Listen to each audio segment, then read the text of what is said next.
যে আল্লাহ আমাদেরকে স্বাধীন বাংলাদেশে পরাধীন ছিলাম, আবার নতুন করে স্বাধীন হওয়ার একটা স্বাদ আমাদেরকে দেখালেন।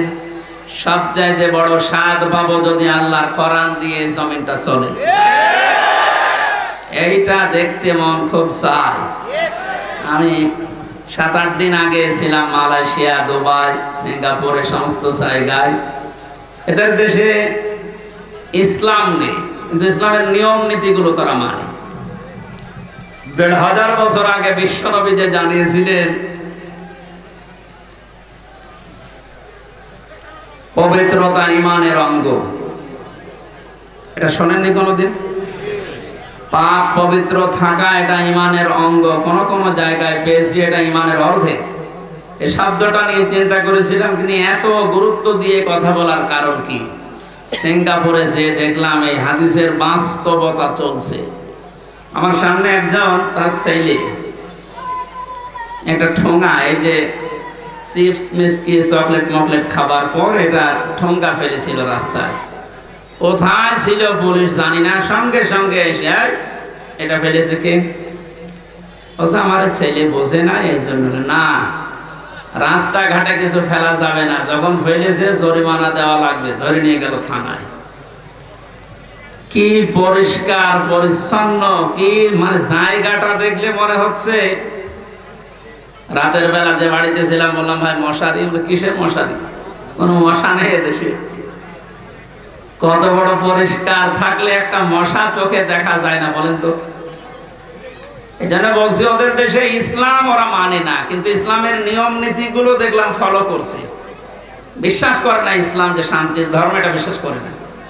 খ্রিস্টান আর বৌদ্ধ দেশে বেশি, কিন্তু ইসলামের নিয়ম নীতি ফলো করার কারণে, শুধু আইনের শাসন থাকার কারণে, এই 17 বছর অনেকে শুধু মিথ্যা বলে উড়িয়েছে যে আইনের শাসন আমরা প্রতিষ্ঠা করেছি, কিচ্ছু করে না। এই শব্দটা উল্টিয়ে বলা যায় যে বেআইনের শাসন প্রতিষ্ঠা করেছি। গতকালকে সাবেক অবৈধ আইন মন্ত্রী, অবৈধ বলা যাবে কারণ সরকারও অবৈধ, মন্ত্রীগুলো অবৈধ।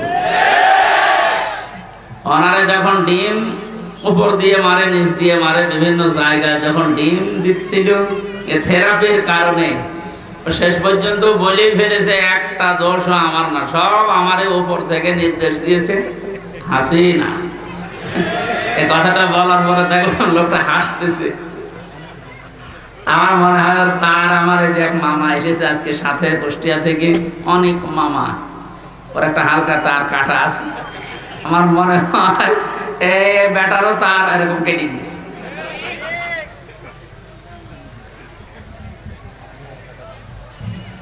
এখন যা যে যারে ধরছে একটু কিছু দিলে সব ধরছে বর্তাছে আল্লাহর ওলির উপরে। আর যেটা দরবেশ মনে করতাম, এ দরবেশ যে এত খারাপ, দাড়ি কেটে নরম হয়ে গেছে। ওরে দেখলে পর্যন্ত শয়তান হাসে যে আল্লাহ তুমি আমার শয়তান বানিয়েছো, এটা তো আসল শয়তান ছিল। হোসাইন মাওলানা বলছিল না 29,000, না ওটা 36,000। পদ্মা সেতু বানিয়েছে 32,000 টাকা খরচ করি, আর এই লোকটা শুধু বাইরের একটা ব্যাংকেই টাকা পড়ে আছে 36,000 কোটি টাকা। ওই টাকাগুলো ফেরত পেলে বাংলাদেশে আর একটা পদ্মা সেতু বানানো যাবে। মালয়েশিয়ায় দেখলাম এই যে পেনাং থেকে এই আর একটা শহরে যাবার সময় 2টা ব্রিজ পর পর, একটা মনে হয় 8 কিলোমিটার, একটা 17 কিলোমিটার। এই যে বিশাল বিশাল ব্রিজ তারা বানিয়েছে, বাংলাদেশেও সম্ভব, শুধু এই দরবেশদের টাকাগুলো বাইরে থেকে নিয়ে আসা দরকার। এই জন্য যারা দায়িত্বে আছেন আহ্বান জানাবো, এসব এ দরবেশ হোক আর ধরবেশ হোক, এদেরকে এভাবে বিভিন্ন জায়গা দিয়ে ডিম যখন দিচ্ছে দিন, কি বলবো, এগুলো নিয়ে এই টাকা পয়সাগুলো সব আমাদের দেশে নিয়ে আসেন, এই দেশ ইনশাল্লাহ দাঁড়িয়ে যাবে। আমরা পবিত্র পরিষ্কার পরিচ্ছন্ন হওয়ার কথা বলছিলাম। স্বাধীন দেশে যেহেতু এখন আছি, জন্মচোখে 52 বছর 53 বছর তো আমার বয়স না, আমার বয়স 32-33 বছর। এখানে যারা আছে এরকম বহু বয়সের মানুষ আছে, এ মানুষগুলো সহ আমরা দেখেছি এই 52 বছর বিভিন্ন মানুষের দেশটা চালিয়েছে, কিন্তু কাঙ্ক্ষিত মানের শান্তি আমরা এখনো পাইনি। এখন শুধু বাকি আছে যে কোরআন দিয়ে চললে কেমন দেখা যায় এটা দেখতে বাকি আছে। এটা আমরা দেখতে চাই কিনা? এটা এমনি এমনি হবে? কথা শেষ করবে। এমনি এমনি শুধু দোয়া করে হবে? কাজ করা লাগবে না? সুতরাং কোরআন দিয়ে চালাবে যারা, এরকম মানুষগুলোকে আজ আমরা ওখানে পাঠাতে চাই আর দেখতে চাই চর্ম চোখে। আল্লাহ আমাদেরকে তুমি একটু দেখার তৌফিক দাও যে জমিনটা কোরআন দিয়ে চলছে। দল মত নির্বিশেষে আমরা এই অনুষ্ঠানে ইবাদত মনে করে এসেছি। বলেন তো আলহামদুলিল্লাহ। তাআওয়ানু আলাল বিররি ওয়াত তাকওয়া ওয়া লা তাআওয়ানু আলাল ইসমি ওয়াল উদওয়ান। আল্লাহর ঘোষণা, এই পৃথিবীতে তোমরা ভালো কাজে, নেক কাজে একে অন্যকে সাহায্য করো, অন্যায় কাজ করবা না, অন্যায় কাজে সাহায্য সহযোগিতা করবা না। আজ আমরা আহ্বান জানাচ্ছি, রাষ্ট্র যেহেতু সংস্কার আরম্ভ হয়ে গেছে বা চলছে, আমরা সব জায়গায় ইসলাম দিয়ে সংস্কার করতে চাই। নবীর উপরে দরুদ আর সালাম পাঠ করার মাধ্যমে তেলাওয়াতকৃত আয়াত থেকে যেটা লিখে দিয়েছেন এর উপরে ভিত্তি করে আমরা তাফসীরুল কোরআন মাহফিলে তাফসীর আকারে কথা বলতে চাই ইনশাআল্লাহ। জবান খুলে কোরআনে কারীম থেকে। আমি যেহেতু 8-9 দিন ছিলাম, মাওলানা মিজানুর রহমান আজহারি ভাই, এরপরে ডেভিড লিও নামে একজন আছে ইসলামিক চিন্তাবিদ স্কলার, অনেক দামি লোক। এরপর ডক্টর জাকির নায়েক সাহেবের সাথে দেখা হয়নি, হওয়ার কথা ছিল। এই মানুষগুলোর কাছে মিশে আমি যেই কয়েকদিন ছিলাম, আমি সবচাইতে বড় বিষয় পেয়েছি ওনারা আলেমদের কিছু দায়িত্ব কর্তব্য, যেহেতু ওনারাও মুসলিম মানুষ, আসবে, দেশে ফিরে আসবে। মিজান ভাই জানিয়েছে আমি কিছুদিনের ভেতরে এই দেশে যাব। আমি বলেছিলাম ভাই দেশে আসার পরে কুষ্টিয়া, আমার জন্মভূমি কুষ্টিয়াতে কোরআনের কথাগুলো চলে না, কারণ যে দুইজন শয়তান এই বাংলাদেশে আল্লাহ পাঠিয়েছে ওই জেলায়, আমার জন্মভূমি, তারপরও আমারে বলতো না। এই যে খুলনা বিভাগের 10-11টা জেলা, একটাতেও আমারে কথা বলতে দিত না। যাওয়ার আগে 144 ধারা জারি হয়ে যেত। এখন যেহেতু সুযোগ এসেছে, ওনাকে বললাম আমার কুষ্টিয়া দিয়ে আপনি কোরআনের কথাগুলো আরম্ভ করবেন। উনি সময় দিতে চেয়েছি, দেখি দেশে আসুক ইনশাআল্লাহ। বাংলাদেশের প্রত্যেকটি জায়গা তখন আর জামাতের প্রোডাক্ট কেউ বলতে পারবে না। যারা বলতো তারা এখন কবরে। আল্লাহ রাব্বুল আলামিন তার কোরআনে কারীমকে যেন উন্মুক্ত করে দেন দেশের জন্য এবং প্রতিষ্ঠা করে দেন। বলেন আমিন। সূরা আরাফ কোন সূরা বলেন তো? 157 নম্বর, একটা মাত্র আয়াতের 4 ভাগের 1 ভাগ আমরা পড়েছি। বিশ্বনবীর হাদিস লক্ষ লক্ষ, সেখান থেকে একটা হাদিস নবীজির জামাই হযরতে আলীর বর্ণনা করা, যোগের সাথে মিলিয়ে আমরা তেলাওয়াত করলাম। এই দুইটাকে সামনে রেখে কোরআন যেভাবে তাফসীর করা লাগে হক আদায় করে চেষ্টা চালাচ্ছি ইনশাআল্লাহ। এটা যেহেতু মমতাজের কনসার্ট না, সে মহিলার এখন আর কনসার্ট করা সম্ভব না, কারণ তারও দোলাদুলি এখন আর কেউ দেখতে চায় না, ফেটেও আর কারো যাচ্ছে না। ফেটে যাচ্ছে না, এখন সারা বাংলাদেশে শুধু আল্লাহর কথা হবে। কারণ মানুষের জিকির করে আমরা বহু দেখেছি, একটা মানুষের আলোচনা, একটা মানুষের জিকির যে পরিমাণ হয়েছিল, যদি আল্লাহর জিকির ওই পরিমাণ এই দেশে হতো, আমরা আল্লাহর ওলি হয়ে যেতাম। আল্লাহরও মনে হয় সহ্যের বাইরে চলে গেছে, না তো এত অপমান তো আমি ফেরাউনকেও হতে দেখিনি। আমি তার জীবনী পড়েছি, তাহলে এত অপমান হয়নি।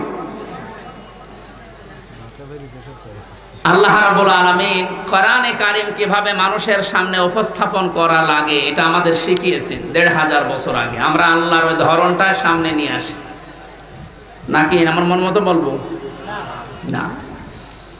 আল্লাহ পাক বলেন কিতাবুন উনসিলা ইলাইকা ফালা ইয়াকুন ফি সাদরিকা হারাজুম মিনহু লিতুনদিরা বিহি ওয়া যিকরা লিল মুমিনিন।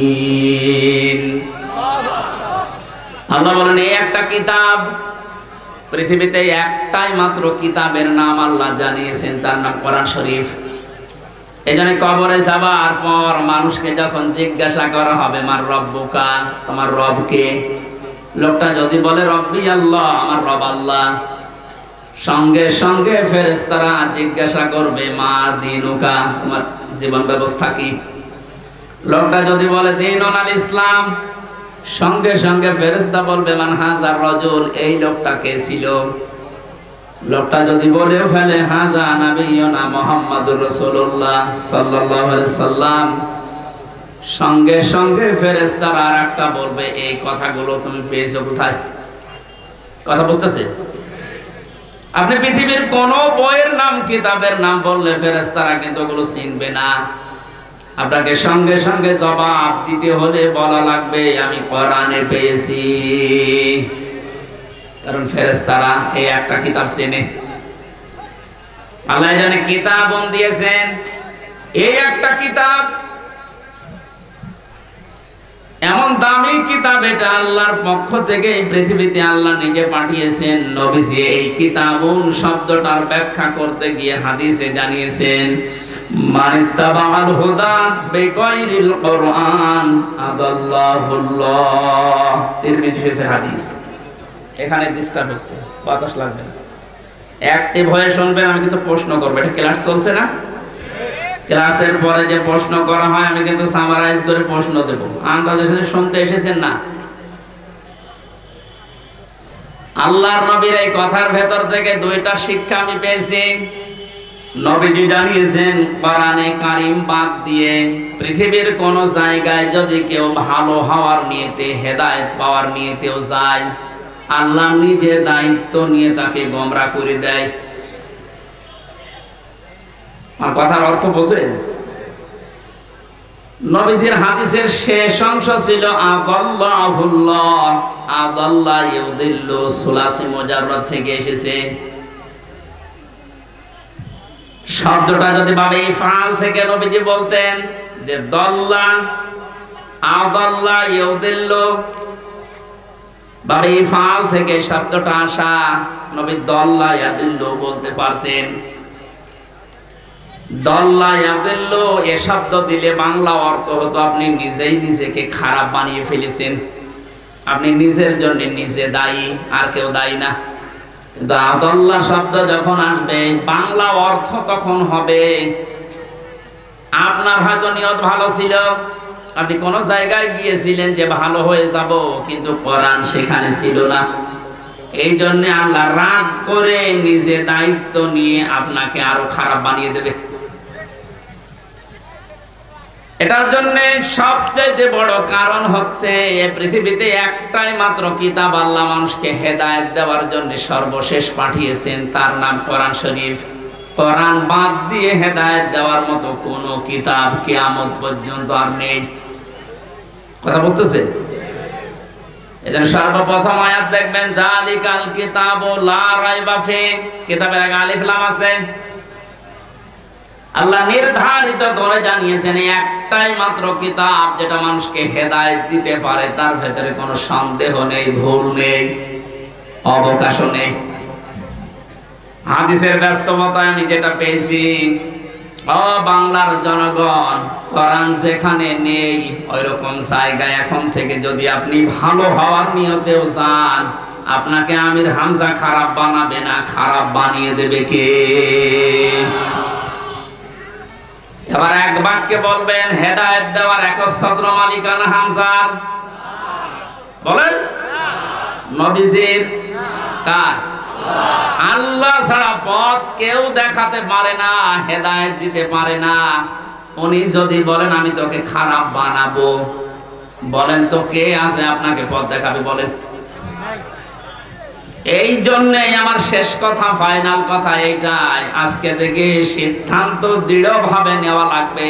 কোরআন যেখানে নেই, সে যত বড় বাবার দরবার হোক, যত বড় রাজনৈতিক দল হোক, যেখানে কোরআন চলে না, কোরআনের কর্মসূচি নেই, আমি ওখানে যাব না। ওখানে যদি আমি ভালো হওয়ার নিয়তেও থাকি, তাহলে আমারে খারাপ বানিয়ে গোমরা বানিয়ে জাহান্নামে পাঠাবে কে? আমার মনে হয় এই ওয়াজটা যদি আজ আমরা বাংলার 18 কোটি জনগণের ভেতরে 10 কোটি মানুষও মেনে নিতে পারি, এদেশে আমরা গোমরাহি থেকে মুক্ত হব। আল্লাহ রাব্বুল আলামিনের হেদায়েত আমাদের জন্য আম হয়ে যাবে। আশা করছি আপনি কথাটা মেনে নেবেন আপনার প্র্যাকটিক্যাল জীবনে, যে কোরআন যেখানে নেই ওই রকম দলে আমি আজকে থেকে আর নেই। এটা শুধু সামিয়ানার নিচ পর্যন্ত শেষ, বাইরে নিয়ে যাবেন তো ইনশাআল্লাহ। যেখানে কোরআন নেই তাহলে যদি আপনি জানো ভালো হওয়ার নিয়ত আপনার ছিল, কিন্তু আপনাকে আল্লাহ ভালো রাখবে না। শ্বশুরকে মানুষ অনেকে বাবা বলে ডাকে, এটা হারাম না, জায়েজ আছে, কিন্তু নিজের বাবার সামনে যদি বারবার শ্বশুরকে আব্বাজান বলেন, লোকজন জিজ্ঞাসা করে এইটাকে, এটা আমার শ্বশুর আব্বা, আর এইটা চিনি না, বাবা রাগ হবে না? বাবা বলা জায়েজ আছে বলে আপনি একেবারে সব সময় মুখে ফেনা তুলে ফেলবেন আব্বাজান বলে, আসল যেটা জন্মদাতা বাবা, ওর কোনো খবর নেই। ওনার মনে যেমন দুঃখ লাগার সম্ভাবনা আছে, কোরআনে কারীম আল্লাহ হেদায়েত দেওয়ার জন্য পাঠিয়েছেন। এটা বাদ দিয়ে সত্যি যদি আপনি কোনো জায়গায় আপনার নিয়ত ভালো নিয়েও যান, আল্লাহ কিন্তু দায়িত্ব নিয়ে আপনাকে খারাপ বানিয়ে দেবে। আল্লাহ এই জন্য শব্দটা প্রথমে দিয়েছেন কিতাবুন, এই একটা কিতাব, উনজিলা ইলাইকা, হে নবী আপনার প্রতি আমি এটা নাযিল করেছি। ফালা ইয়াকুম ফি সাদরিকা হারাজুম মিনহু লিতুনদিরা বিহি, এই কিতাব দিয়ে যখন ওয়াজ করবেন, এই কিতাব দিয়ে আপনার উম্মতদেরকে যখন সতর্ক করবেন, তখন আপনার মনের ভেতরে যেন কোনো সংকীর্ণতা না আসে। হারাজুন শব্দের ব্যাখ্যা পেয়েছি আমি তাফসিরে দুইটা, একটু খেয়াল করেন। এক নম্বরে কোরআনে কারীম দিয়ে যখন আপনি মানুষকে বোঝাবেন, তাফসির করবেন, ব্যাখ্যা বিশ্লেষণ দিবেন, তখন আপনার মনের ভেতরে যেন এই ধারণা না আসে, না জানি অনেকের আবার মন খারাপ হয় কিনা। এরকম মানুষের দেশে ছিল না, কোরআন দিয়েই বলতো কিন্তু কেটে যেত, চেপে যেত, গোপন করতো, মনে মনে ভাবতো সব যদি কোরআনের কথা ওপেন ভাবে এভাবে খোলাখুলি বলি, সবার মন পাওয়া যাবে না, অনেকে আমার উপর মন খারাপ করবে। এই জন্য নবীজিকে আল্লাহ প্রথমে এই শব্দ দিয়ে জানিয়েছেন, আপনি যখন কোরআন প্রচার করতে যাবেন তখন আপনার মনের ভেতরে যেন কোনো সংকীর্ণতা কাজ না করে, যে কে কি বলল। দুই নম্বরে, আবহমান কাল থেকে অনেক নিয়ম নীতি ইসলাম মনে করে মানুষ পালন করে আসছে। আপনি যখন কোরআনে কারীমের কথাগুলো সঠিকভাবে তুলে ধরবেন, ওইগুলো টিকবে না, এমনি কেটে যাবে। তখন হয়তো অনেকের মন খারাপ হবে, আপনি সবার মন তো পাবেন না। এই জন্য আপনাকে বলছি, কে কি মনে করবে বলবে, কারো দিকে তাকাবেন না। আপনার মনও যেন ছোট না হয়, সংকীর্ণ না হয়। সঠিক কথাগুলো তুলে ধরার দায়িত্ব আপনার, আর হেদায়েত দেওয়ার দায়িত্ব আমি আল্লাহর। যিকরা লিল মুমিনিন, কোরআন শরীফ আমি আল্লাহ দিয়েছি মুমিনদের জন্য, এটা উপদেশ। এই আয়াতটা সামনে রেখে আজকে আমরা তেলাওয়াত কিন্তু আয়াতের তাফসীর করব ইনশাআল্লাহ। এবার বলি আমরা, আউযু বিল্লাহি মিনাশ শাইতানির রাজীম, বিসমিল্লাহির রহমানির রহিম। আল্লাযীনা ইয়াত্তাবিউনার রাসূলান নাবিয়্যাল উম্মিয়্যাল্লাযী ইয়াজিদুনাহু মাকতুবা। সাল্লাল্লাহু আলাইহি ওয়াসাল্লাম। কোন সূরা বলেন তো? আরাফ। আরাফ মানে, আরাফ মানে প্রাচীর। আরাফ মানে কি? বিভিন্ন অর্থ আছে। আরাফের অন্যতম অর্থ হচ্ছে আরাফ মানে প্রাচীর। কিয়ামতের দিন আল্লাহ জান্নাত জাহান্নামের মাঝে একটা প্রাচীর দাঁড় করাবেন, কিছু মানুষকে আল্লাহ ওই জায়গায় বসাবেন। জান্নাতেও দেবে না, জাহান্নামেও দেবে না, ওখানে স্টিল তারা বসে থাকবে, দাঁড়িয়ে থাকবে। এই খেয়াল করেন, এদিকে এত নড়াচড়া, কি সমস্যা কি? এদিকে আসার দরকার নেই। দেখেন তো উনি কি বলে, দেখেন না, উনি তো বলো হয়েছে, ঠিক আছে। না, আপনি যদি আমল করতে না পারেন তাহলে তো আসার দরকার নেই। নামকরণ বলছে, তাফসীর করার জন্য 13টা জিনিস সামনে রাখা লাগে। আমরা উসুলে তাফসীরের যে নিয়ম পড়েছি, এখানে কত আলেম বসে আছে দেখতে পাচ্ছেন না? নাকি ফাটা যায় একজনকে লাগিয়ে দেব? সাদা করলে কি ইবাদত থাকবে? এটা কষ্ট হচ্ছে গরমে আমাদের, তারপরও যেহেতু এটা ইবাদত, এই কারণে আমরা বসে আছি কিছু নেওয়ার জন্য, নাকি? আরাফ, কি নাম বললাম? এটা একটা প্রাচীর, জান্নাত জাহান্নামের মাঝে আল্লাহ রাখবে। নামকরণের ভেতরে আমি তাফসীরে তাবারি থেকে বলছি এটা। নবীজি বলেন, সাহাবীরা, এখানে আল্লাহ যাদেরকে বসাবেন এদেরকে জান্নাতেও দেবে না, জাহান্নামেও দেবে না, একেবারে স্টিল। প্রশ্ন করলেন সাহাবী, হে নবী, এদেরকে আল্লাহ জান্নাতে দিচ্ছে না, কারণ কি? বিশ্বনবী জানিয়েছেন, এই মানুষগুলোকে আল্লাহ জান্নাতে দেবে না, তার অন্যতম কারণ এরা মা বাবার সাথে খারাপ আচরণ করত। এরা নামাজ পড়েছে, রোজা রেখেছে, ভালো ভালো কাজের আঞ্জাম দুনিয়ায় দিয়েছে, দান সাদকা এদের সব ছিল, শুধু একটা বিষয়, পারিবারিক জীবনে মা বাবার সাথে এদের ভালো ব্যবহার ছিল না। এখানে কোরআনে কারিমে আল্লাহ জানিয়েছেন, ক্বাদা রাব্বুকা আল্লা তা'বুদু ইল্লা ইয়্যাহু ওয়া বিল ওয়ালিদাইনি ইহসানা। আমি আল্লাহ রায় দিয়েছি। রায় দিচ্ছেন কে? আমি আল্লাহ রায় দিয়েছি, ফয়সালা করেছি, সিদ্ধান্ত নিয়ে ফেলেছি যে আমি আল্লাহ ছাড়া কারো ইবাদত করা যাবে না, আর মা বাবা যাদের আছে তাদের সাথে ভালো ব্যবহার করা লাগবে। আয়াতের ভেতরে দুইটা বিষয় পেয়েছি। কয়টা? এই যে আল্লাহর ইবাদত করা লাগবে, আল্লাহর আইন মানা লাগবে, কোনো প্রশ্ন করা যাবে? বলেন বলেন, আপনার বুঝে আসুক বা না আসুক, আল্লাহর আইন, আল্লাহর ইবাদত মাস্ট বি। আপনাকে এজন্য আল্লাহ বানিয়েছে। তাহলে আল্লাহর আইন মানা এটা ফরজ। আল্লাহর আইন মানা কি? ফরজ। আরো জোরে বলেন। মা বাবার আইন মানা কি? না, এই শোনেন আপনি, মাঝখানে ওয়া আল্লাহ দিয়েছেন, খেলা করার জন্য দিয়েছেন, ওয়াবিল ওয়ালিদাইনি ইহসানা। মা বাবার আইন মানা ফরজ না, মা বাবার সেবা করা ফরজ। মা বাবার পেছনে খরচ করা, তাদের সেবা শুশ্রূষা করা, এটা কিন্তু নফল না, মুস্তাহাব না, মুবাহ না। এটা আল্লাহর নামাজ যেমন পড়েন ঠিক ওই রকম ফরজ। এ মানুষগুলো এই কাজ করে না, এই জন্য আল্লাহ এই জায়গায় দাঁড় করিয়ে রেখেছে। সাহাবী বলেন, হে নবী, এদেরকে আল্লাহ জাহান্নামে দেয় না কেন? তাহলে বিশ্ব নবী বলেন, সাহাবীরা, এই মানুষগুলো দিন কায়েমের জন্য দুনিয়ায় আন্দোলন করেছে, চেষ্টা চালিয়েছে, এই কারণে জাহান্নামও দেয় না। তাহলে হাদিস থেকে বোঝা যায়, দুনিয়ায় যারা দিন কায়েমের জন্য চেষ্টা চালাবে, সংগ্রাম করবে, মুজাহাদা করবে, এই মানুষগুলোর জন্য জাহান্নামের আগুন হারাম।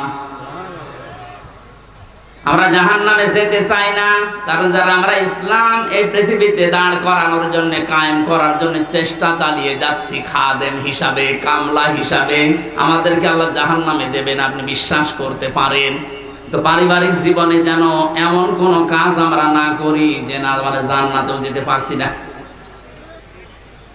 এখন একটা ছোট্ট প্রশ্ন এখানে আছে, আজ হাজার লক্ষ পরিবারে আমরা অনেকেই চেষ্টা করে যাচ্ছি যে পারিবারিক জীবনে আমরা শান্তি সুখে কাটাবো, যেন জাহান্নামে যাওয়া না লাগে মা বাবার সাথে আচরণ খারাপ করার কারণে। তো অনেক পরিবারে আমরা বাস্তবে দেখতে পাচ্ছি, স্ত্রীর কারণে আর স্ত্রীর মা বাবার এই কুপরামর্শের কারণে অনেক সংসারে সন্তান মা বাবার সাথে ভালো আচরণ করতে পারছে না। সম্মানিতা মা বোন যারা বিভিন্ন জায়গায় বসে আছেন, শুধু নামাজ পড়া আর পর্দা করা ইবাদত না, মানুষের সাথে মুআমালাত, মুআশারাত, পারিবারিক জীবনে নিজের নিকট আত্মীয় স্বজনের সাথে ভালো ব্যবহার করা ইবাদত। এটা আজ হাজারো পরিবারে নেই। এই জন্য অনেক মানুষ ইসলামও সঠিকভাবে মানতেও পারছে না। বাস্তবতায় সে দান, সাদকা, নামাজ, রোজা, হজ, যাকাত বহু কিছু করছে। পারিবারিক জীবনে স্ত্রীর শুধু মন ছোট থাকার কারণে নিজেও বাধ্য হয় স্ত্রীর কারণে মা বাবার সাথে খারাপ ব্যবহার করতে। আপনি কিন্তু আমাকে আরাফ নামক জায়গায় দাঁড় করাতে বাধ্য করছেন। সুতরাং স্ত্রী যারা এসেছেন ওরা মন উদার করবেন, মনে করবেন যাদের বাড়িতে আসলাম এগুলো আমার মা আর বাবা। আমি হাজারো মেয়ে লোককে দেখেছি নিজের মা বাবা দোষ করলেও কিছু মনে করে না, মাফ করে দেয়, মানিয়ে নেয়। তো শ্বশুর শাশুড়ি একটু ভুল করলে মানাতে পারে না, তখন স্বামীর কাছে আস্তে আস্তে কানে কানে কথা তুলে দেয়। এরকম মহিলা দেশে নেই? শ্বশুর শাশুড়ি যারা বসে আছেন ওরা তো এখন বগল বাজাচ্ছে যে কাজ হচ্ছে। কোরআনে কারীম জানিয়েছে ওয়াকুলু লিন-নাসি হুসনা, মানুষের সামনে হাসি মুখে ভালো কথা বলবা, এটা একটা সাদকা দেওয়ার সওয়াব হয়ে যাবে। আপনি শ্বশুর আর শাশুড়ি হয়েছেন তাতে কি? মেয়েটা 18 বছর, 20 বছর, 22 বছর পরে আপনার বাড়িতে এসেছে, এটাকে নিজের মেয়ের মতো মনে করতে পারেন না। আল্লাহর কসম, আমি আল্লাহকে সামনে নিয়ে বলছি, সাক্ষী করে বলছি, সত্যি যদি মা আর বাবা নিজের মেয়েকে, নিজের ছেলেকে যে নজরে দেখে, পুত্রবধূকে এই নজরে যদি দেখতে পারতো, আমরা হাজারো সন্তান আরাফ নামক জায়গায় থাকতাম না। এটা আহ্বান জানাচ্ছি। আমরা তো চেষ্টা করছি, কিন্তু আপনাদের এই ছোট মনের কারণে পারছি না। আপনার মনটা উদার করেন। কি করবেন আপনি দুনিয়ার এই সয় সম্পদ দিয়ে যদি জাহান্নামে যাওয়া লাগে? আল্লাহ আমাদেরকে আরাফ নামক এই জায়গায় যেন দাঁড় করিয়ে ভাগ্য হত না করেন। নবীজি কিন্তু হাদিসের শেষে আর বলেননি যে এরা যাবে কোথায়। বলেন তো এই হাদিসে পর্যন্ত থাকলে কি দাঁড়াচ্ছে অর্থ?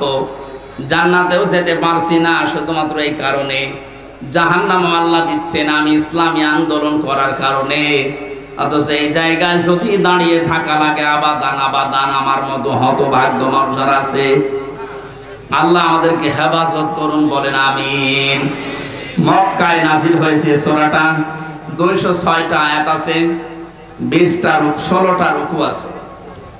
ক্রমিক নাম্বার হিসাবে কোরআনে কারীমের এটা 7 নাম্বার সূরা। মাত্র একটা আয়াতের 4 ভাগের 1 ভাগ পড়েছি। আয়াতের ভেতরে 3টা বিষয় আমরা আলোচনায় নিয়ে আসব। 1 নম্বরে আমাদের নবী মুহাম্মদ রাসূলুল্লাহর 3টা গুণ আল্লাহ দিয়েছেন। কয়টা? যেহেতু বর্তমান প্রেক্ষাপটের সাথে আয়াতের একেবারে হুবহু মিল আছে। 2 নম্বরে আল্লাহর নবীর কর্মসূচি ছিল এই দুনিয়ায়, আয়াতের ভেতর থেকে আমরা 6টা পেয়েছি। কয়টা? 3 নম্বরে আমরা যারা তার উম্মত এখন দাবি করব কিয়ামত পর্যন্ত, তাদের কর্মসূচি হবে, তাদের করণীয় হবে 4টা। তাহলে নবীজির পরিচয় তুলে ধরা হবে আয়াত দিয়ে 3টা, বিশ্বনবীর কর্মসূচি তুলে ধরা হবে 6টা, আর আমাদের করণীয় তুলে ধরা হবে 4টা। সব মিলে 13টা। কয়টা? এই 13টা বিষয় আজকের আলোচনায় আছে। আমরা একটা একটা করে তাফসীর আকারে শুনছি। আপনারা আছেন তো? আল্লাহ পাক বলেন আল্লাযীনা ইয়াত্তাবিউনার রাসূলান নাবিয়্যাল উম্মিয়্যা, তোমরা অনুসরণ করো, ইত্তেবা করো, দেখে দেখে চলো। এই যে তাবউন শব্দটা আছে, আমি 12 সালে যখন আলোচনা আরম্ভ করেছিলাম বিশ্ববিদ্যালয়ের 2nd ইয়ারে থাকতে, ওই সময়ে তাবউনের ব্যাখ্যা পড়েছিলাম। অনেকে ইন্টারনেটে এটা দেখেছেন, মনে আছে আপনাদের? তাবউন মানে কি? তাবউন মানে দেখে দেখে চলা। আপনার সামনে একটা মানুষ হেঁটে যাচ্ছে, কিভাবে কিভাবে পা লাগায়, কোথায় হাত নাড়ায়, মাজা দোলায়, কিভাবে তাকায়, একেবারে ওইভাবে হুবহু ওই জায়গায় পা ফেলে হাত নাড়িয়ে মাজা দুলিয়ে চলার নাম তাবউন। আল্লাহ পাক এখানে ইত্তেবা দিয়েছেন, আল্লাযীনা যারা ইয়াত্তাবিউনা অনুসরণ করছে, করবে। এটা মোজারে, বর্তমান, ভবিষ্যৎ, প্রেজেন্ট, ফিউচার। কার অনুসরণ করছে, করবে? রাসূলান নাবিয়্যাল উম্মিয়্যা, বিশ্বনবীর পরিচয় আল্লাহ এখানে দিয়েছেন তিনটা। এক নম্বরে রাসূল ছিলেন তিনি, দুই নম্বরে তিনি ছিলেন নবী, তিন নম্বরে তিনি ছিলেন উম্মি। এবার আসেন তো রাসূল কাকে বলে, নবী কাকে বলে, উম্মি কাকে বলে? এ পৃথিবীতে বহু নবী এবং রাসূলের কথা আমরা শুনেছি, 1,24,000 নবী রাসূলের কথা আমরা জানি। পৃথিবীতে আল্লাহ মানুষকে হেদায়েত দেওয়ার জন্য, পথ প্রদর্শন করার জন্য পাঠিয়েছেন। এতগুলো নবীর জীবনী কর্ম পদ্ধতি বলতে বলতে তো সময় চলে যাবে। আমি গুরুত্বপূর্ণ কয়েকটা নবীর জীবনী থেকে বলছি। যত নবীকে আল্লাহ দুনিয়ায় দাওয়াতি কাজ করতে পাঠিয়েছিলেন, সবচাইতে বেশি কষ্ট সহ্য করেছিলেন হযরতে মুহাম্মদুর রাসূলুল্লাহ। এনার পরে যার নামের তালিকা পাওয়া যায় তিনি হযরতে ইব্রাহিম আলাইহিস সালাম। এনার পরে যার নামের তালিকা আছে হযরতে নূহ আলাইহিস সালাম। এনার পরে যাদের নামের তালিকা আছে সিরিয়াল হিসাবে, আল্লাহ পাক কোরআনে কারিমে জানিয়েছেন, শারআ লাকুম মিনাদ-দীনি মা ওয়াসসা বিহি নূহা ওয়াল্লাযী আওহায়না ইলাইকা। আমি নির্ধারিত করে দিলাম, লিখে দিলাম, নির্ধারণ করে দিলাম, আমি আল্লাহ সই স্বাক্ষর করে দলিল করে দিলাম তোমাদের জন্যে। নূহ আলাইহিস সালামকে, ইব্রাহিম আলাইহিস সালামকে, ঈসা আলাইহিস সালামকে, এই সমস্ত মুসা আলাইহিস সালাম, এই বড় বড় নবীদের নামগুলো দিতে দিতে আল্লাহ জানিয়েছেন, হে নবী, এই প্রত্যেকটা নবীকে কিন্তু আমি আল্লাহ জানিয়েছিলাম আন আকিমুদ্দিন, তোমরা দিন কায়েম করো। আপনাকেও আমি ওহী করলাম ঠিক ওইভাবেই, ওয়াহাইনা ইলাইকা, আপনার প্রতি আমার একই ওহী, আন আকিমুদ্দিন, আপনি দিন কায়েম করেন জমিনে, ওয়ালা তাতাফাররাকু ফি, এ বিষয়ে কোনো ফতোয়াবাজি করবেন না। সময় কিন্তু এসে গেছে এখন এই দেশে ঠিক ওই রকম। আর যে যেখানে যে মতে চলেন না কেন, সবাইকে আমরা আহ্বান জানাচ্ছি, সবাই আসেন ঐক্যবদ্ধ হয়ে আল্লাহর দিন, কোরআনে কারীম, ইসলাম এই দেশে আমরা এখন কায়েম করার পরিবেশ তৈরি করি। সত্যি যদি এটা কায়েম না হয়, হালালকে হালাল জেনে অনেক সময় মানা যাবে না, হারামকে হারাম জানার পরও ছেড়ে দেওয়া যাবে না। এই 17 বছর যেটা দেখলাম, এই জন্য আমাদের সবচাইতে বড় কাজ হবে এখন আল্লাহর এই জমিনে আল্লাহর দিন কি করে কায়েম করা যায়, দাঁড় করানো যায়। বিশ্ব নবী মুহাম্মদুর রাসূলুল্লাহকে আল্লাহ রাসূল বলে ঘোষণা দিচ্ছেন যে, হে নবী, আপনি আপনার পরিচয় উম্মতদের সামনে দেবেন যে আমি তোমাদের জন্য রাসূল হয়ে এসেছি। 511 জন রাসূলের কথা আমরা পড়েছি, আর বাকিগুলো সব আল্লাহ নবী হিসাবে পাঠিয়েছিলেন। এই সমস্ত মানুষদের দায়িত্ব কোরআনে কারিমে এক একটি আয়াতের ভেতরে আল্লাহ দিয়েছেন, ওয়ালাকাদ বাআসনা ফি কুল্লি উম্মাতির রাসূলান আনি ইবুদুল্লাহ ওয়াজতানিবুত তাগুত। রব্বুল আলামিন বলেন, এ পৃথিবীর যত, ওয়ালাকাদ বাআসনা ফি কুল্লি উম্মাতির রাসূলান, প্রত্যেকটি জাতির জন্য আমি আল্লাহ রাসূল পাঠিয়েছিলাম।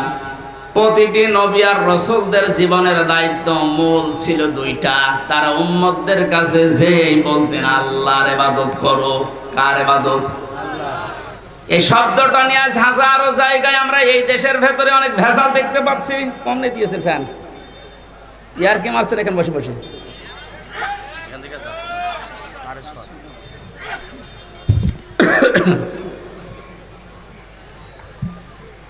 এই যে ইবাদত, এই শব্দটা ব্যাপক অর্থবোধক একটা শব্দ। এটা নিয়ে আজ হাজারো ঝামেলা ভেজাল তৈরি করে শব্দটাকে আজ কলঙ্কিত করে ফেলেছে অনেকে।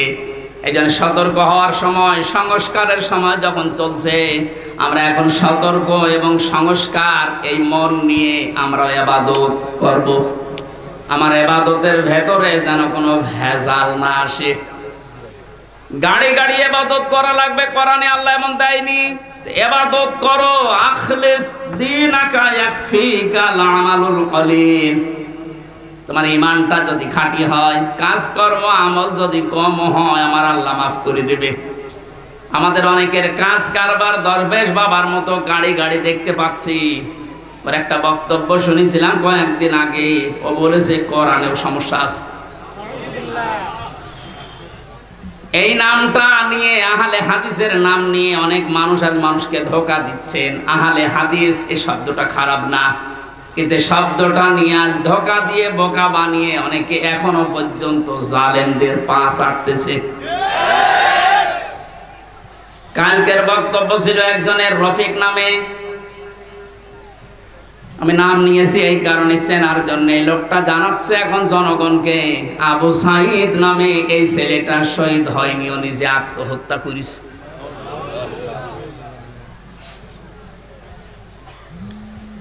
বিশ্বনবী কোরআন হাদিসের ভেতরে তিনি স্পষ্টভাবে জানিয়েছেন, কেউ যদি দেওয়াল চাপা পড়ে মারা যায় সে শহীদের মর্যাদা পায়, পানিতে ডুবে মারা যায় শহীদের মর্যাদা পায়। এ কথা কি নতুন শুনছেন? বলেন।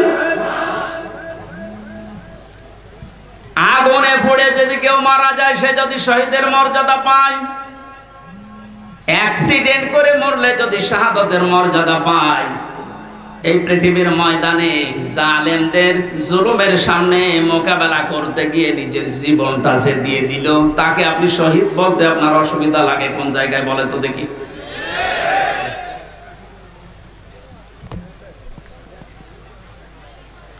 এবার আমাদের দুইটা নোটিশ বলছে, যেহেতু এই শব্দটা শুনে আজ 2 দিন ধরে অনেক জালেমের দোসর যারা, তারা এখনো পর্যন্ত অপপ্রচার চালাচ্ছে এদের বিরুদ্ধে, এই জন্য 2টা নোটিশ বলছি।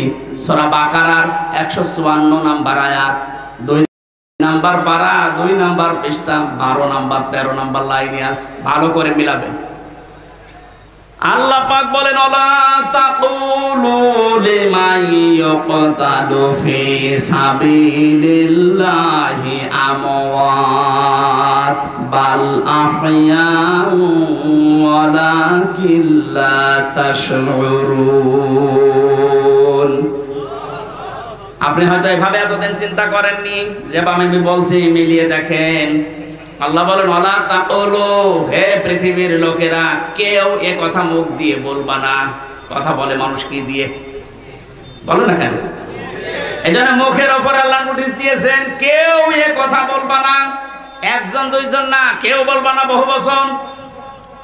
লিমান ইয়াকতালু ফি সাবিলিল্লাহি আমওয়াত, আমি আল্লাহর জন্য, মানবতার জন্য যারা জীবন দিয়ে গেল, এই মানুষ মরে গেছে, এ কথা বলবা না। বাল আহয়াউন, বরং তারা জীবিত। ওয়ালাকিন লা তাশউরুন, কিন্তু তোমরা টের পাও না। এটা তো মুখের ওপর আল্লাহ দিলেন, মানুষ মুখের পরে অন্তরেও ধারণা করতে পারে। ধারণা করে কি দিয়ে? অন্তর দিয়ে মানুষ যেন ধারণাও না করে যে তারা শহীদ হয়নি, তারা এমনি মারা গেছে, কথা যেন ধারণাও না করে। সূরা আলে ইমরান 4 নম্বর পারার 11 নম্বর পৃষ্ঠা 9 নম্বর লাইনের 159 নম্বর আয়াতে, 69 নম্বর আয়াতে জানিয়েছেন, ওয়ালা তাহসাবান্নাল্লাযীনা কুতিলু ফি সাবিলিল্লাহি আমওয়াতা বাল আহয়াউন ইনদা রাব্বিহিম ইউরযাকুন। খুব খেয়াল করেন, অন্তর দিয়েও কেউ যেন ধারণা না করে যারা মারা গেছে। আল্লাহ পাক বলেন, ধারণাও কোনোদিন করবি না যে মরে গেছে না। কারণ জীবন জালেমের সামনে নিজের জীবন দিয়ে দেওয়া তো সহজ কথা না। ওরা কিন্তু জীবিত আছে, ওরা জিন্দা। ইনদা রাব্বিহিম ইউরযাকুন, তারা তাদের রবের কাছে রিজিক পাচ্ছে। সুতরাং আবু সাইদ রংপুরের এই ছেলেটা জালেমের সামনে দাঁড়িয়ে জীবনটা দিয়ে শাহাদাতের মরণ পেয়েছে। এটা কোনোদিন আপনি মুখ দিয়ে যেন না বলেন যে লোকটা মরে গেছে, ধারণাও না করেন যে ও মরে গেছে না, ও শহীদ হয়েছে। কি হয়েছে? স্বাধীনভাবে কথা বলতে পারতাম না। পাশের জেলায় বাড়ি আমার, নাটোর, কুষ্টিয়া। এখানে দাওয়াত খেতে এসেছিলাম বিয়ের, তারপর আমার ঢুকতে দেয়নি।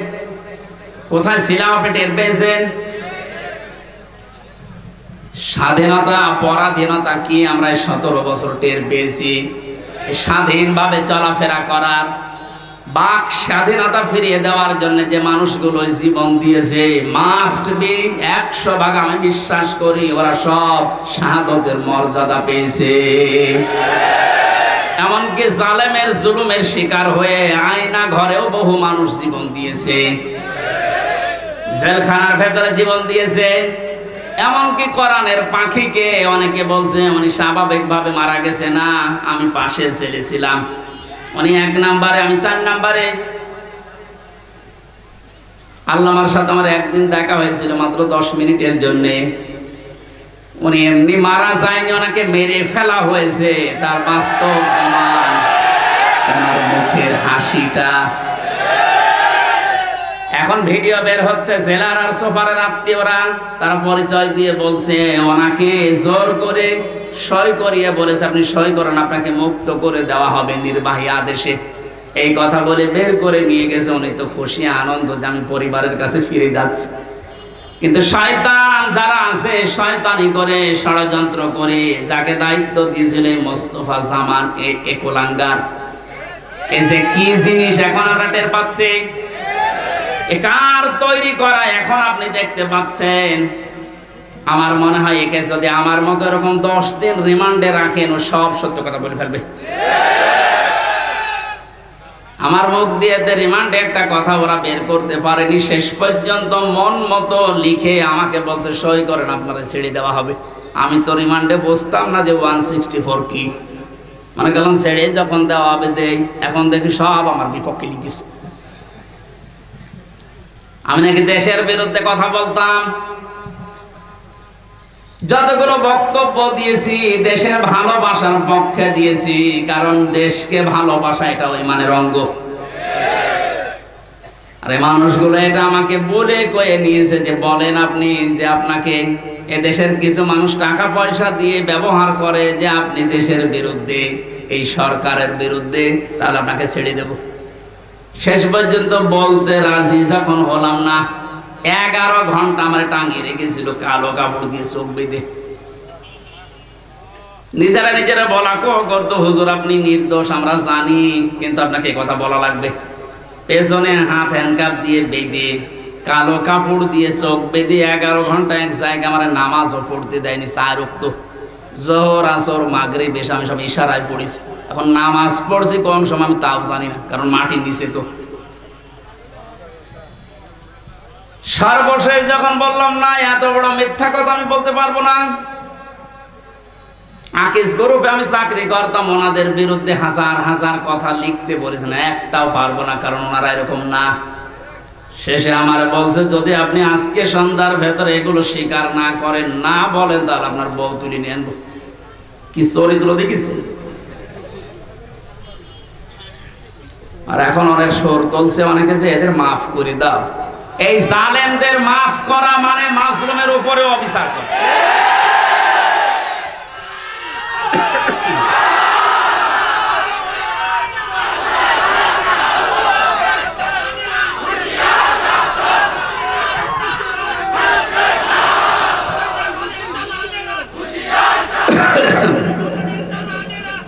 আমার ভাইরা, আপনি আমান আজমের জীবন ফিরিয়ে দিতে পারবেন? ব্যারিস্টার আরমানের স্ত্রীর কাছে আপনি কি জবাব দেবেন বলেন? কোথায় পৌঁছিয়েছেন তার জীবনটা? কি ট্যালেন্টেড সন্তান ছিল মীর কাসেম আলীর। আমি জেলখানায় থাকতে এক কারারক্ষী এসে আমার কুতুবউদ্দিন ওর বাড়ি রাজবাড়ি, রাত 12টার পরে যখন ডিউটি হয়েছে এসে বলছে হুজুর একটা গোপন কথা বলি, কাউকে যেন বলেন না এখানে, তাহলে আমার সমস্যা হবে। কি হয়েছে বলে, আমি যেদিন দায়িত্বে ছিলাম মীর কাসেম আলীর, যেদিন ফাঁসি হবে লোকটাকে যেয়ে বললাম স্যার আর সময় নেই, মাত্র 3 ঘন্টা আছে, আপনি প্রস্তুতি নেন। উনি আমারে বলছে ভাই কারারক্ষী এখনো তো সময় 3 ঘন্টা আছে, আমি 2 ঘন্টা ঘুমাই, তুমি আমারে ডেকে দিও। আল্লাহর কসম আমি আল্লাহকে সামনে নিয়ে বলছি ও যা যা বলেছে একটাও মিথ্যা কথা না, সবগুলোই এইভাবেই বলেছিল। যে আমি পাহারা দিতে গিয়ে দেখলাম লোকটা ঘুমিয়ে গেল। 2 ঘন্টা পর ওনারে ডাকলাম, ঠিক ঘুম থেকে উঠলো, গোসল করে ওযু করে শেষের নামাজটা শেষ করে একটা চা বানিয়ে বলছে নেন। বললাম স্যার আমি চা খাবো না। আপনার কিছুক্ষণ পরে বলে জানি আমি, আর মাত্র 15 মিনিট আছে। জল্লাদ শাহজাহান এসে গেছে, ডাক দিয়ে নিয়ে যাচ্ছে, বলেন চলেন। উনি আমারে বলছিল ভাই আমির হামজা আপনাকে আমি বলি আমিও তো মানুষ, উনিও মানুষ, মাত্র 3 ঘন্টা জ্বরের পর ফাঁসি, তার 2 ঘন্টা ঘুম আসলো কি করে? এই লোকটার সন্তান ব্যারিস্টার আরমান, উনি কিন্তু ওই সময় জানে যে তার ছেলে গুম হয়ে আছে, মরে গেছে না বেঁচে আছে তাও জানে না। বাংলাদেশ না বিশ্বের ভেতরে যদি আমার মনে হয় 100 জন মানুষ থাকে যে মানুষকে কর্মসংস্থান তৈরি করে দেয়, তার ভেতরে মীর কাসেম আলী একজন। কত কিছু দুনিয়ায় তার ছড়িয়ে আছে, আপনি হিসাব করতে পারবেন কি? হামজার মতো সে, তার স্ত্রী সন্তান কোথায় আছে সে কিচ্ছু জানে না। এই কঠিন মুহূর্তে তার নিজের হাজারো যারা অনুসারী, তার সহকর্মী যারা, হাজার হাজার মানুষ পালিয়ে বেড়াচ্ছে, জেলখানায় আছে, আটক আছে, মরে গেছে, সব কিছু তার কাছে সংবাদ আসতেছে। এমন কঠিন সময়ও লোকটা 2 ঘন্টা ঘুমিয়েছে। এমনি ঘুম আসবে না, অবশ্যই আমার আল্লাহ তাকে সূরা হামিম সেজদার 30 নম্বর আয়াত ফেরেশতা দিয়ে শুনিয়েছে। কোরআনে কারীম জানিয়েছে ইন্নাল্লাযীনা ক্বালু রাব্বুনাল্লাহু সুম্মা ইসতাকামু তাতানাজ্জালু আলাইহিমুল মালাইকা আল্লা তাখাফু ওয়া লা তাহজানু ওয়া আবশিরু বিল জান্নাতিল্লাতী কুনতুম তুআদুন। আল্লাহ পাক বলেন যারা এই কথা বলে যে আল্লাহ তুমি আমাদের রব, আমি টিকে আছি এই কথার উপরে, আল্লাহর সঙ্গে সঙ্গে তার বিপদে আপদে পড়লে ফেরেশতা নাজিল করবে। এই জন্য তাতানাজ্জালু দিয়েছেন আল্লাহ, 1 জন 2 জন পাঠায় না, মালাইকা বহু বছর হাজারো ফেরেশতা তার জন্য আল্লাহ পাঠিয়ে সান্ত্বনা দেয়। আল্লাহ তাখাফু ওয়ালা তাহজানু, কোনো ভয় নেই, কোনো চিন্তা নেই। বাবশিরু বিল জান্নাহ, ওই জান্নাতের সুসংবাদ গ্রহণ করো, আল্লাতী কুনতুম তুআদুন, যার ওয়াদা আল্লাহ করেছে। আমার মনে হয় ঠিক মীর কাসেম আলী শহীদ উনি আল্লাহর ফেরেশতাদের দ্বারা শুনতে পেয়েছিলেন সন্তান ব্যারিস্টার আরমানের জন্য চিন্তা নেই, হাজার হাজার সহকর্মীর জন্য চিন্তা নেই, ওগুলো আল্লাহ সব দেখবে, তুমি জান্নাতে প্রবেশ করো। তাছাড়া কি করে ঘুম এসেছে আমার তো বিশ্বাস হয় না। আমিও তো ছিলাম, আমার তো ঘুম আসতো না, রাতের পরে রাত আমি বিনা ঘুমে কাটিয়েছি। ঘুম আসে না, কি করবো? 2-3টা ঘুমের বড়ি খেয়েও ঘুম আসে না। অথচ লোকটার 2 ঘন্টা 2.5 ঘন্টা পরে ফাঁসি, আর বলছে আমি 2 ঘন্টা ঘুমিয়ে নেই। আপনি কি চাতা মনে করেন এটা? এই লোকটার সন্তান ব্যারিস্টার আরমান 8টা বছর তার স্ত্রী জানতো না যে লোকটা মেসে আছে না মারা গেছে। গতকালকে তিনি একটা ভিডিওতে বলছিল আমি আমার পরিবারের আশা ছেড়ে দিয়েছিলাম, কারণ খাবার দিত পচা খাবার, অধিকাংশ সময় আমার রোজা রেখে কাটানো লাগতো। এই 8 বছরে আমার মনে হয় সে প্রায় 8 বছরই রোজা ছিল।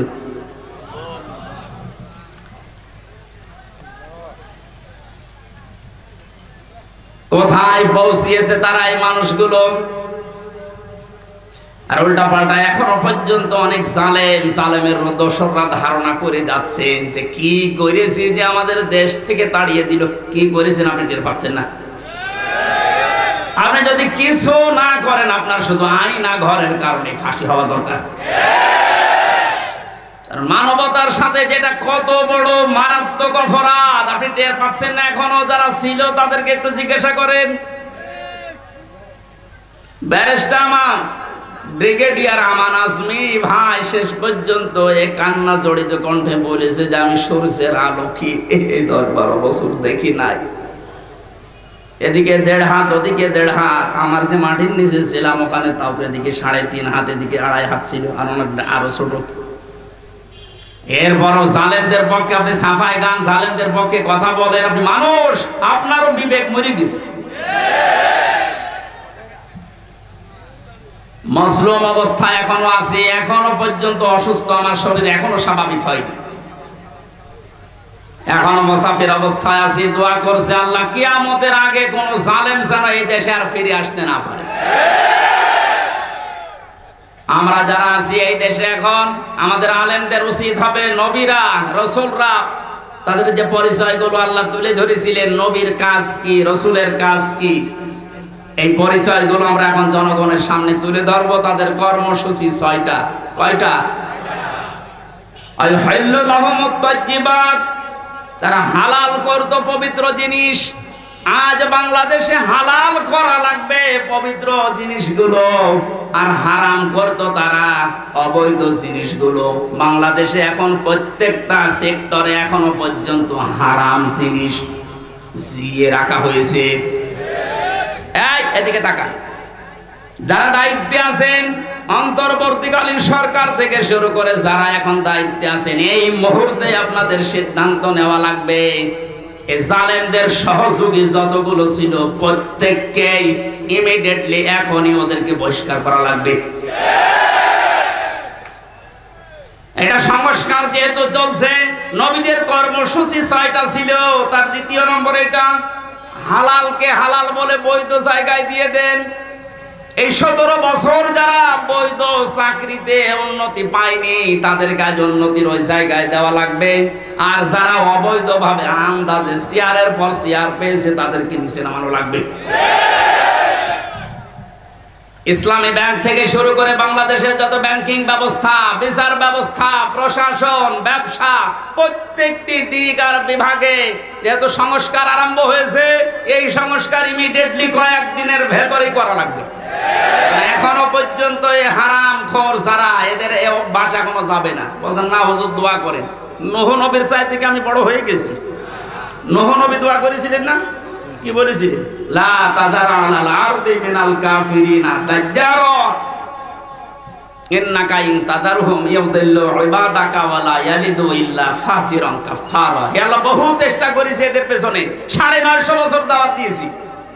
এদের যে চরিত্র, এদের আন্ডা বাচ্চা পর্যন্ত যেন জমিনে একটাও না থাকে, কারণ যেটা থাকবে ওর পেট থেকে যেটা আসবে ওইটাও হবে হারাম। এখানে জুলুমের পুনরাবৃত্তি আমরা আর দেখতে চাই না। এটা মারাত্মক একটা অপরাধ, সবচাইতে বড় অপরাধ এই গুম। এটা মানুষকে আপনি মেরে ফেলতে পারতেন, সংবাদ দিতেন যে লোকটা মারা গেছে। দেওয়ার ভাইয়ের সন্তানের সাথে নাটোরে যা করেছে, আপনি কি জবাব দেবেন বলেন তো? মেরে লোকটাকে ঘরের ভেতরে আপনি আটকিয়ে রাখলেন, পরের দিন জানতে পেরেছে জনগণ, এটাও মোবাইল ট্যাগ করে যে অমুক জায়গায় মরে পড়ে আছে। এই বিশ্বাসঘাতক এই জালেমকে যদি এখন নাটোরবাসী মাফ করে দেয়, তো কি জবাব দেবেন আপনি আল্লাহর কাছে আর দেলাওয়ারের কাছে? বলেন, আপনার ছেলেটা যদি হয়তো আপনি টের পেতেন। আমি একটু টের পেয়েছি, তাই আমার মুখ দিয়ে বরদোয়া চলে আসছে। আমার মেয়েটা আমাকে আজ পর্যন্ত চেনে না। 3টা বছর আমার যোগাযোগ বিচ্ছিন্ন রেখে দিয়েছিল শয়তানরা। ওরে আমি 8-9 মাস রেখে গিয়েছিলাম, এখনো তো বয়স 4 বছর। আমার এখনো পর্যন্ত আমার কাছেও আসে না, আমার ডাকেও না, আমার কাছে আসে না। কারণ মনে করো বিভিন্ন হুজুর আসতো, ওই রকম একজন হুজুর। আমি জেলখানা থেকে যেদিন বের হয়ে বাড়িতে গেলাম, আমার বলছে হুজুর আমাদের বাড়ি চলেন। আপনি হাসতেছেন, আমার মনের ভেতরে কত দুঃখ জানেন। আমার নিজের মেয়ে আমার চেনে না। যে জালেমদের কারণে, জুলুমের শিকার হওয়ার কারণে ওদেরকেও যেন ওদের বংশধর না আছে, মাফ করে দিন। মাফ আপনি এই জায়গায় থাকলে আপনার মুখ দিয়ে মাফ বের হইতো না। কিসের মাফ? সংস্কার যখন চলছে, নবীদের কর্মসূচি 6টা, এই 6টার ভেতরে 1 নম্বরে এইটা যে হালাল জিনিসকে হালাল জায়গায় নিয়ে এসে বৈধতা দান করেন। সুতরাং এই মুহূর্তে বাংলাদেশের সবচাইতে বড় কাজ হবে, যারা এতদিন পর্যন্ত জুলুমের শিকার হয়ে ওই জায়গায় যেতে পারেনি, ব্যাংকিং ব্যবস্থা বলেন, বিচার ব্যবস্থা বলেন, প্রশাসন বলেন, ব্যবসা বলেন, আজ ওদেরকে ওই জায়গাগুলোয় পৌঁছিয়ে দেওয়া লাগবে। আর হারাম কাজ যেগুলো হারাম হিসাবে হারাম ঘোষণা দেওয়া লাগবে। হারাম এ দেশে নেই, এই কথা বলেন না কেন? বহু অবৈধ জিনিস অলরেডি বন্ধ হয়ে গেছে, সামনে আরো বন্ধ হবে ইনশাআল্লাহ। কোরআনে কারীম থেকে আবার বলছে, আল্লাহ রাব্বুল আলামিন জানিয়েছেন, হে পৃথিবীর মানুষেরা, 3 নাম্বার নবীদের কাজ ছিল সৎ কাজে আদেশ করবে, তারা অসৎ কাজে বাধা দেবে। আজ বাংলাদেশ জামাতে ইসলামীর সর্বোচ্চ দায়িত্বে যিনি আছেন ডাক্তার শফিকুর রহমানের দিকে আপনি তাকান। 4টা দিন এই লোকটার সাথে আমি এক ঘরে ছিলাম, কাশিমপুর কারাগারে। এটা মানুষ বলা যায় না, আমার মনে এটা ফেরেশতা। তার যে ঈমান কোন পর্যায়ে আপনি তার সাথে না মিশলে বুঝবেন না। মনে করছেন জামাত ইসলাম, না, কিসের জামাত, সে জামাতের ঊর্ধ্বে। লোকটাকে আমি একদিন বলছি, স্যার আমি তো 3 বছর আছি, আমিও যোগাযোগ বিচ্ছিন্ন, ওইভাবে বলতে পারি না, আমারে দেয় না। আমার আর মাওলানা মামুনুল হকের কল মোবাইল দিত না, অন্য সবাইকে দেয়, আমাদের দেয় না। হেফাজতের আরো যারা আলেম ছিল তাদের দিত না।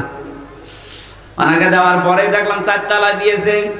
দেখা করতে যে বললাম, স্যার এখানে একটা উপায় আছে, আপনি যদি অনুমতি দেন তাহলে আপনাকে কারারক্ষীদের মাধ্যমে একটা কায়দা করে মোবাইল এনে দিই, ছোট মোবাইল, আপনি কথা বলতে পারবেন চুরি করে। কি বললে?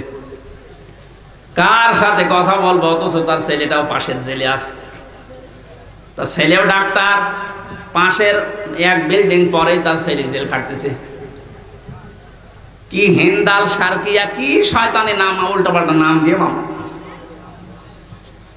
তার স্ত্রী অসুস্থ হয়ে পড়ে আছে, সে যে একটু খবর নেওয়ার জন্য, না কার সাথে কথা বলবো, আমার বলছে, হামজা আমি সবাইকে, আমার দল সহ সবাইকে আমি আল্লাহর কাছে দিয়ে এসেছি।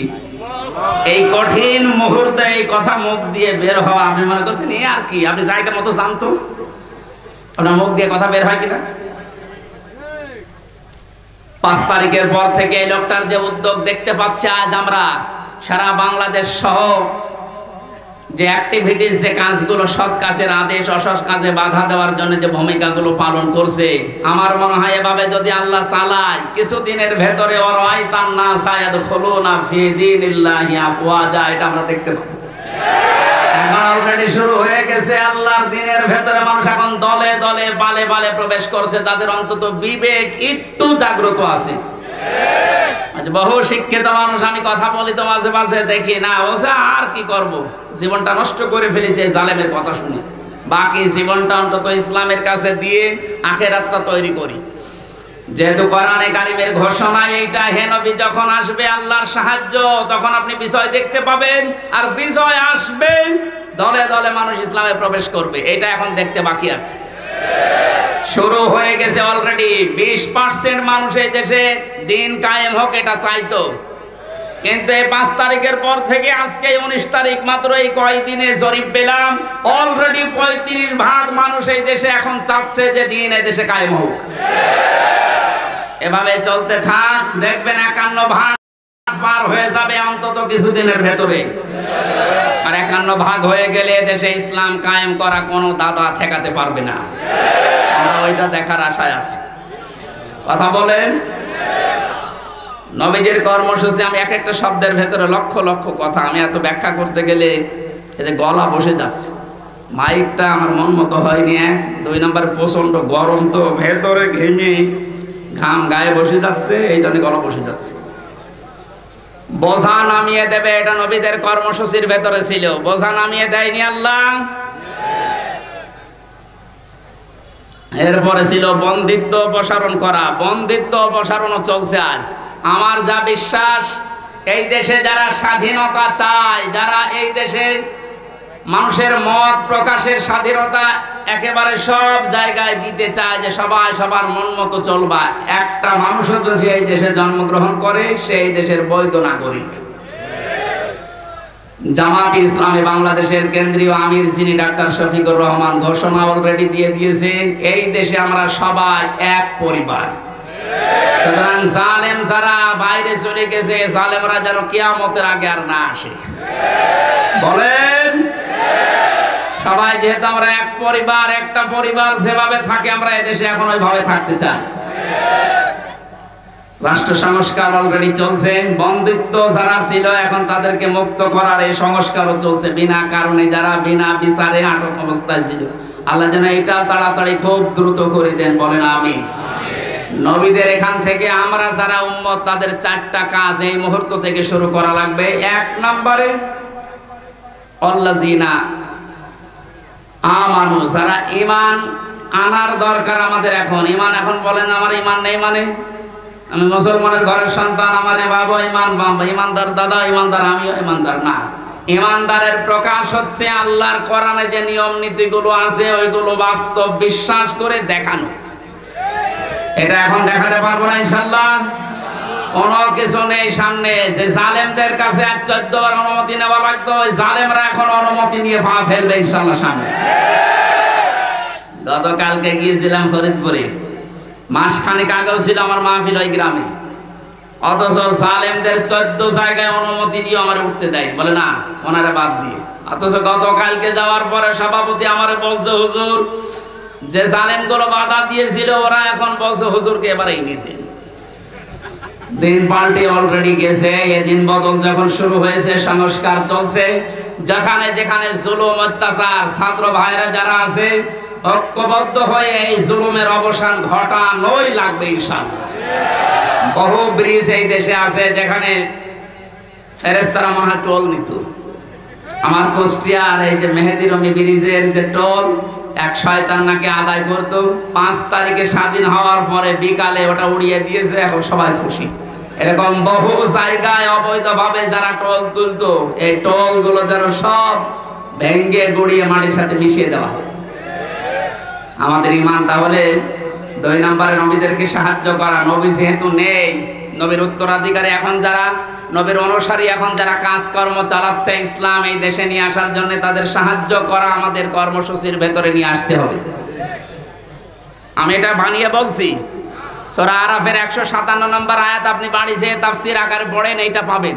3 নম্বরে তাদের সাহায্যে যাওয়া লাগবে। সুতরাং আজ যারা এই দেশে একামতে দিনের দায়িত্ব পালন করছে, আপনি তাদের সাহায্যে যান, দেখেন তাদের অ্যাক্টিভিটিস, তাদের কর্ম, তাদের চরিত্র কি, এগুলো দেখে যদি আপনার ভালো লাগে আপনি তাদের সাহায্য করেন। 4 নম্বরে তাদের সাহায্য শুধু করবেন না, এদের উপরে যে নূর আল্লাহ নাজিল করেছে নবীদের উপরে, এই নূর মানে কোরআন শরীফ, এই নূরের বাস্তবায়ন যেন হয়। এই নূর দেখে দেখে সামনে আমাদের পথ চলা লাগবে। আল্লাহ এই 13টা জিনিস আমাদের জীবনে যেন এনে দেন, বলেন আমিন। আমি আমার এই ছোট্ট ঈমান থেকে এবং ছোট্ট জীবন থেকে যেটা দেখলাম, বাংলাদেশে যারা একামতে দিনের দায়িত্ব পালন করছে এবং সামনে করবে, আমি গ্যারান্টি দিতে পারি এই মানুষগুলোর ভেতরে যদি 4 আনা দুর্নীতি কোনোদিন পান, তাহলে আপনি সঙ্গে সঙ্গে আস্তাগফিরুল্লাহ বলে মুখ ফিরিয়ে চলে আসবেন। আমার বিশ্বাস, আমি যা পেয়েছি, যা দেখেছি, 4 আনা দুর্নীতি এদের ভেতরে পাবেন না। এই জন্য অনেক নাস্তিক পর্যন্ত আজ বলতে বাধ্য হচ্ছে এরা যদি 5টা বছর চালাতে পারে এই দেশে শান্তি কাকে বলে আপনি দেখতে পারবেন। আল্লাহ তুমি তোমার কোরআনে কারিম এই দেশে কায়েম করে দাও, এটা আমরা দেখতে চাই। আল্লাহুম্মা আমিন। লা ইলাহা ইল্লা আনতা সুবহানাক ইন্নী কুনতু মিনাজ জালিমিন। ربنا ظلمنا أنفسنا وإن لم تغفر لنا وترحمنا لنكونن من الخاسرين। রব্বুল আলামিন, সারা জীবন অপরাধ করে জীবনটা নষ্ট করে ফেলেছি। হাত উঠায় কথা বলবো ভয় করে, লজ্জা করে। যেহেতু তুমি স্বাধীনতা আমাদের এনে দিয়েছো, এই দেশটা তুমি মুক্তভাবে কথা বলার পরিবেশ দিয়েছো, আল্লাহ তাআলা তোমার আইনগুলো এই দেশে মুক্ত করে দাও। চর্ম চোখে যেন দেখতে পারি তোমার কোরআন দিয়ে এই দেশটা চলছে। আল্লাহ কোরআনের এই আয়োজনে যারা আঞ্জাম দিলে মানুষগুলোকে কবুল করো। নূহ নবীর মতো আমরাও দোয়া করছি, লা তাদারা আলাল আরদি মিনাল কাফিরিনা দাজ্জারা। শহীদ আল্লামা দেলাওয়ার হোসেন সাঈদী সহ যত মানুষ দ্বীনের জন্য, তোমাকে রব বলে টিকে থাকার জন্য ফাঁসির দড়ি গলায় নিয়ে শহীদ হয়ে জীবনটা দিয়ে গেল, আল্লাহ তাদের শাহাদাতের সর্বোচ্চ মাকাম দান করো। যে ছাত্র ভাইরা, ছাত্র বোনেরা, আল্লাহ তাআলা এই দেশটাকে জালেমের কবল থেকে মুক্ত করে স্বাধীনভাবে আমাদেরকে চলাফেরার সুযোগ করে দিয়ে গেল, তাদের জীবনটা তুমি শাহাদাতের সর্বোচ্চ মাকামে নিয়ে যাও। শহীদ আবু সাইদ ভাই, শহীদ মুগ্ধ ভাই সহ, শহীদ আবু রায়হান সহ, আমি নাম না জানা 14 জন মানুষ আমার সামনে কুষ্টিয়া থেকে বিদায় নিয়ে গেল 5 তারিখে। যত মানুষ সারা বাংলাদেশে বিদায় দিয়েছি, আল্লাহ এদেরকে তুমি জান্নাত দিয়ে দাও। আমরা অনেকে অসুস্থ আছি, আমাদেরকে শেফায়ে কামিলা আজেলা নসিব করো রব্বুল আলামিন। বহু মানুষ এখানে এসেছে, মনের ভেতরে কার কি কামনা বাসনা আছে আমি জানি না, যার যে চাহিদ আশাগুলো নিয়েছে আল্লাহ পূরণ করে দাও। বড় স্বপ্ন দেখি আল্লাহ দেশটাকে নিয়ে, বড় সাত জাগে তোমার কোরআনের আইন দিয়ে দেশটা চলছে, এটা দেখা। জীবনে কিছু যদি তোমার ভালো না লাগে, হাজার হাজার বান্দা বান্দীদের দোয়া কবুল করো আল্লাহ, এটা দেখে মরার তৌফিক দাও। কোরআনের পাখির সারা জীবনের স্বপ্ন ছিল এদেশে ইসলাম কায়েম হবে, কালেমার পতাকা পথ পথ করে উড়বে, তিনি দেখে যেতে পারলেন না। আল্লাহ তুমি আমাদের চর্ম চোখে এটা দেখার তৌফিক দিয়ে দাও। আল্লাহুম্মা গফিরলি ওয়ারহামনি ওয়াহদিনি ওয়াফিনি ওয়ারযুকনি ইয়া রাব্বাল আলামিন। নাটোরের সন্তান আল্লাহ তাআলা অধ্যাপক দেলাওয়ার ভাই তার সন্তানটাকে হারিয়েছে, যে জালেমের কারণে তার সন্তানটা বিদায় নিও আল্লাহ, তুমি জালেমকে ছাড় দিও না, তার সন্তানকে শাহাদত হিসাবে কবুল করে নাও। মাহফিলের যত অতিথি এসেছে আল্লাহ, কোরআনের এই খাদেমদেরকে তুমি কবুল করো, মা বোনদেরকে তুমি পর্দায় থাকার তৌফিক দাও। এলাকায় মাটির নিচে যত মানুষ ঘুমিয়ে আছে কোরআনের ইজ্জতে মাফ করে দাও। আগামীতে এই অনুষ্ঠানটা কোরআনের প্রচারের জন্য বিশাল আকারে কবুল করো। কখন কার কাছে আজরাইল আসে জানি না। রব্বুল আলামিন আবার বলছি, তুমি জালেমদেরকে আর এই দেশে প্রতিষ্ঠা দিও না। আজরাইলকে দেখেই যেন বলতে পারি লা ইলাহা ইল্লাল্লাহু মুহাম্মাদুর রাসূলুল্লাহ।